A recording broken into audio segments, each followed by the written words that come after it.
And for more about what exactly is going on in Turkey and what's likely to happen there, we are joined here in the Beijing studio, Mr. Hua Liming, who is a distinguished fellow at the China Institute of International Studies. Ambassador Hua is also former Chinese ambassador to Iran, the United Arab Emirates, and the Netherlands. Welcome, Ambassador Hua, to our program. Meanwhile, joining us from Washington, D.C. in the United States, we're having Joshua Walker, transatlantic fellow at the German Marshall Fund, also a former senior advisor at the U.S. Department of State. Welcome as well. In Brussels, we are joined by Mr. Pieter Cleppe, who is the head of the Brussels office of Open Europe. Welcome, sir.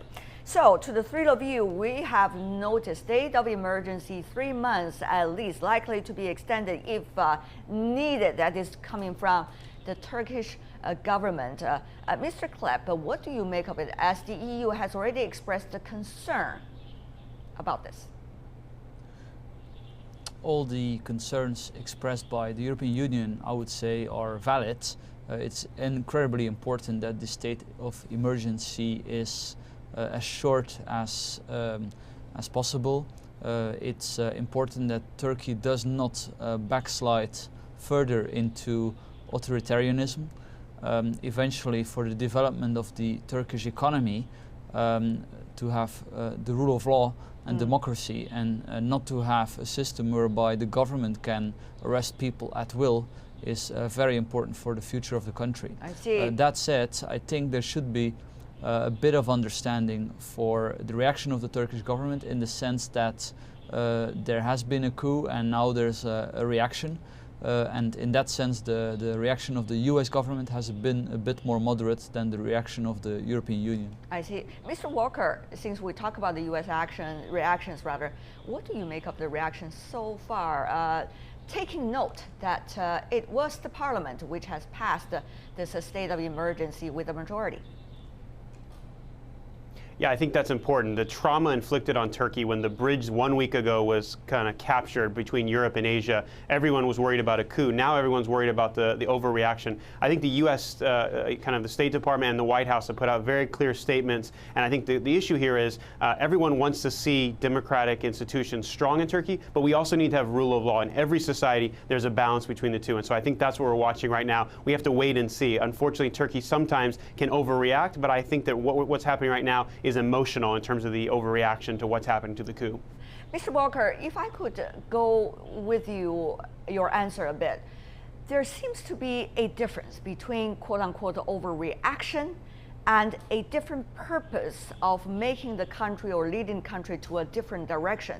So at this moment, what kind of barometers does your capital or experts like you would use to measure exactly where Turkey is and where it's likely to head for? That's a great question. I think there's a few areas I would look at. How many people have been arrested and detained for actually being part of the coup?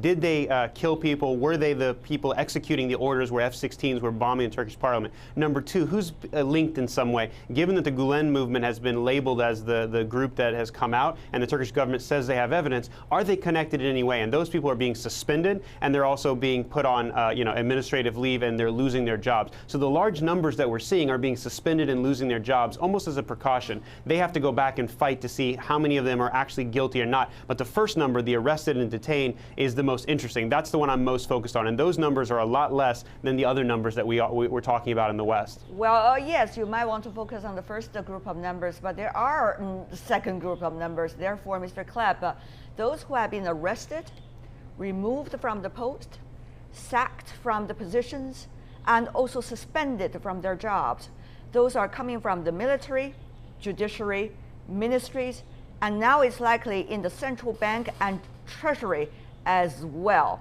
So from your perspective, which set of numbers should we look at? And what are the relations between these two sets of numbers when it comes to the judgment? Well, probably the government of Erdogan should be really careful not to create potential for more resistance, more division in Turkish society. If you destroy the career of 60,000 people, then you risk some kind of a backlash. It is probably true that the Gulen movement have been somehow, in one way or another, involved in this particular coup. But the Gulen movement exists in Turkey, is very big, and is probably there to stay. So Erdogan will have to work with them. So to destroy the careers of so many people may actually backfire, even if he would only be caring for his own interest. Well, whether you care about that regime or not, now governed by Mr. Erdogan and his cabinet is one thing. There seems to be other concerns that correlates with the European Union's earlier statement. We can see there's great concern even from the media, I would say from the West, even though I hate to use that term, media from the West. Concerns over Erdogan power, grab, replace anti-coup unity in Turkey. That was the headline on the Christian Science Monitor from the United States. Meanwhile, The Economist based in the UK writes Erdogan's revenge on its headlines and also says Turkey's president is destroying the democracy that Turks risk their lives to defend. On the contrary, of course, the Turkish government insists the state of emergency is necessary, as it said. Let me come back to you, Ambassador Hua. You've been listening to the other two panelists we have coming from the EU and also from the United States. What do you make of the current stage now in Turkey? From the gut feeling that you have and the longtime ambassador in the region, where is it heading for? Well, our friends from Washington and Europe, they are concerned about democracy and the human rights in Turkey. But I think that for a strong man like Erdogan, I think that for the time being, his survival is the critical. I think this priority, whatever it is he needs, either by votes, or by force. I think he now it's for him. I think it's time to take any measure. He doesn't care what reaction from the international community will, but he will ensure his survival, his regime survival. So whatever needs, I think that for the time being, this is for. And here comes the question, Ambassador Hua, with your answer. That is, what is the end goal of this regime survival? Is it going to be for the people and for a better society, or is it going to be, as some have been concerned about the authoritarian regime or a dictatorship as being portrayed in the media reports a lot these days? What do you think it would be its nature? Erdogan has been the leader of Turkey for 14 years. That's right. I think in the first From Prime Minister now moving to the President. Yes, for the beginning years he was Prime Minister. And he did serve the country. I think he improved the economy and made the infrastructure of Turkey and made a very good international image of Turkey. But later on, especially after 2010, I think his political ambition is so large that he he divided the road between him and Gulen, and Gulen and his movement. So that's because his priority is to become the permanent leader. After serve the country for 10 years as Prime Minister, he wants to be the actual president. He wants the real leader of this country. And here comes the danger, Mr. Walker. If the SOE, or state of emergency, being used, for example, during the state of emergency, according to the law, is that the government, both the president and the cabinet, can enact the law without having the permission or approval of the parliament. They can also limit and also, in a way, suspend the freedom and actions from anyone that they feel necessary without the parliament approval either. So if that is the case, is there a danger that the Constitution could be changed during this process? If not this 3 months, what about the next suspension? Yeah, let's be clear. Given the fact that this was a overwhelming majority, as you said, 3-1, that voted for this, the parliament and the people feel that this is necessary to root out. You're right that this 3-month, we don't know what this looks like. This is in some ways unprecedented for the major cities, but it's very normal in other parts of Turkey. There are 20 provinces in the southeast by Syria that have been on this state of emergency from the beginning because of the fight against the Kurdish areas. Turkey has had 17 terrorist attacks in the last 7 months alone. So Turkey is at a state of war. The question is now it's at a state of war with itself. And will the constitution change? As your Chinese guest rightly pointed out, President Erdogan has ambitions to change Turkey from a parliamentary to a presidential system. This seems like a good time to do it, but I would predict there's going to be an election before he does it, because he's a very clever politician who likes to win elections to have what he needs. But it's interesting that you're using his past records to predict about the future he's likely to project with the state of emergency. But the question is, we are having a coup now, at least apparently a coup, and therefore the president and his cabinet can pretty much justify whatever they want to do with the coup. So what you use as the past record to justify the future, is that going to be really the case in the future? That would be the big question, Mr. Walker. Very briefly from you, sir.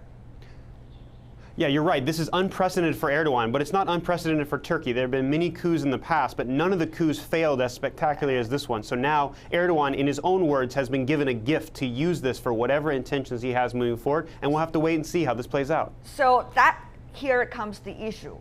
What if it goes to a direction that most of the world is concerned about? Mr. Cleppe, is the EU and also the EU's ally, for example, the United States, ready about that? Do you have preparations? What if things go a different direction?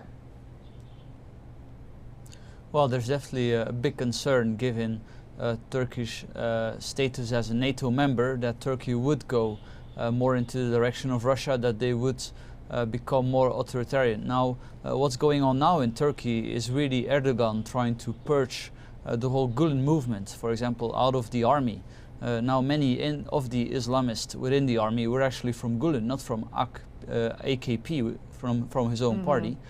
So in the future, if Erdogan would go the authoritarian route, he will have to face an army with a lot less Islamists, ironically, after he has been purging the Gulenists. So I don't think it will be so easy for Erdogan to do that as many think, and in a way it's now a sign of weakness what he's doing now. But if he really thinks at his own long-term interests, it's good for Turkey to be stable, and therefore Erdogan needs to accept that he needs to allow a balance of power in the country. Otherwise, he will eventually face his downfall one way or another. Ambassador Hua, this is a quite complicated situation. Many outside might not necessarily understand what is exactly going on. People would take a military coup as a military trying to take hold of the nation from the civilian government. But actually, military inside Turkey throughout history has been secularist, even though they could be called hardcore secularists. And yet, the regime inside Turkey these days have been going more to the religious state rather than a secular state. So here comes the issue. Gulen is also used to be the partner, in a way, close partner of Mr. Erdogan when he was not yet the president, fighting together with Gulen for the power. So it's much more complicated than what just the military vis-a-vis civilian government, it seems.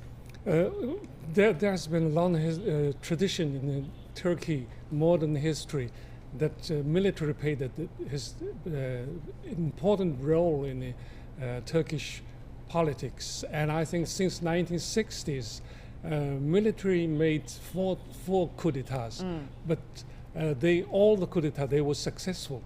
But this time, the coup d'etat was not made by the secularists. This time, the coup d'etat was made by the Gulenists. According to the Erdogan government. Yes, yes. Actually, not the secular people. They are made this coup d'etat. So that's why Erdogan said that this is a gift from Allah. Interesting. Even the word he used. Yes. There could be different kinds of interpretation about that, Ambassador. Let me come back to you, Mr. Walker. At this moment, we have heard that the Turkish side talked about a commission the U.S. proposed to set up about the extradition of Mr. Gulen.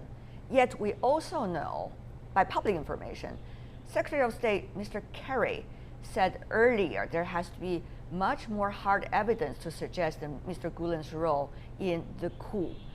before he will be extradited or U.S. taken any action. So what do you think about the U.S. role this time? And the controversy about Mr. Gulen, eventually, what it will be like?